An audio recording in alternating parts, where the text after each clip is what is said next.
আসসালামু আলাইকুম রিফুন কাকা, কেমন আছেন? ওয়ালাইকুম আসসালাম ওয়া রাহমাতুল্লাহি ওয়া বারাকাতুহু। তুমি কেমন আছো? আলহামদুলিল্লাহ ভালো আছি। আবুল সরকারকে প্রশাসন গ্রেপ্তার করেছে। তাকে গ্রেপ্তার করার পরে কিছু লোক দেখতেছি তার মুক্তির দাবিতে রাস্তাঘাটে আন্দোলন করতেছে। আমরা চাই তাদেরকেও গ্রেপ্তার করুক প্রশাসন। আপনি এই ব্যাপারে কি বলেন?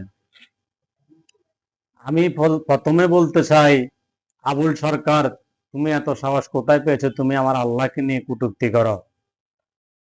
তোমরা বিভিন্ন রাস্তাঘাটে মাজারে রাতভর তোমরা এই পালাগানের নামে তোমরা নোংরামি করো।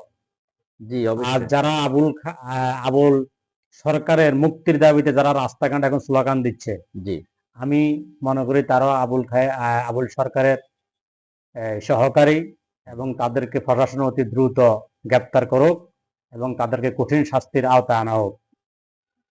অবশ্যই আমরা সবাই চাই যারা তার পক্ষ নিয়ে রাস্তা নামবে তাদেরকেও যেন প্রশাসন গ্রেপ্তার করে।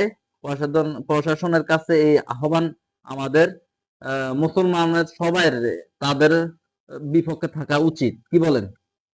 তা তো অবশ্যই, আমরা মুসলমান হিসেবে যারা এই নাস্তিকের পক্ষ নেবে, আমরা তাদের তো বিপক্ষে অবশ্যই থাকবো এবং তাদের সাথে সাথে কঠিন শাস্তির দাবি করবো আমরা, ইনশাআল্লাহ। আপনাকে অসংখ্য ধন্যবাদ।